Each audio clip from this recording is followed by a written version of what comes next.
Hello, my name is Michael Renane. I'm a director of the College of Public Speaking, and I'm going to be talking about different aspects of public speaking.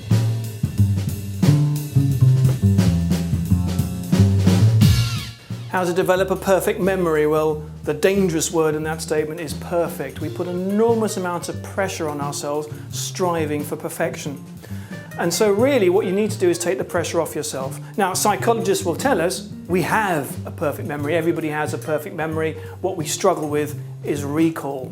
Yeah, it's trying to remember what's already in the memory there somewhere else. Now, if you think about it again, a hypnotist may be able to hypnotize you so that you remember things you didn't realize you remembered. So the memory is there.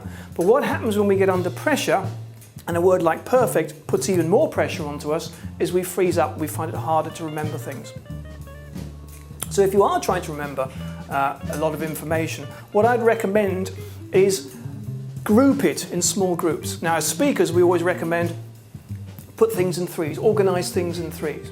Now, imagine I'm giving a presentation now. I've got 3 points I want to make, and let's say there are 3 people. I'm going to introduce you to Tom, Jenny, and Steve. And if I visualize that as I do like Microsoft files, they're little folders on a desktop, Tom, Jenny, and Steve.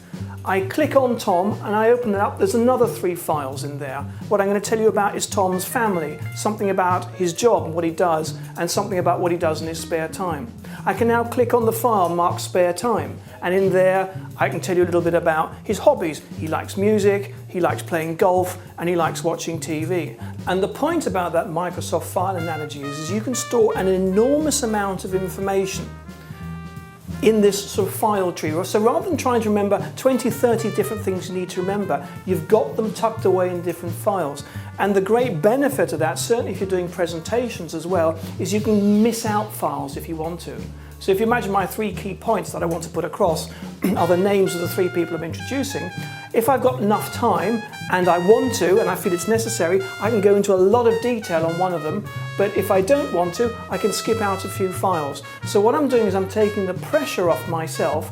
Rather than forcing myself to remember too many facts and too many details, I know what my key facts are, my key details. There's only 3 of them, but underneath each of those I've got 3s within 3s within 3s, and in my mind I can store an enormous amount of information flexibly.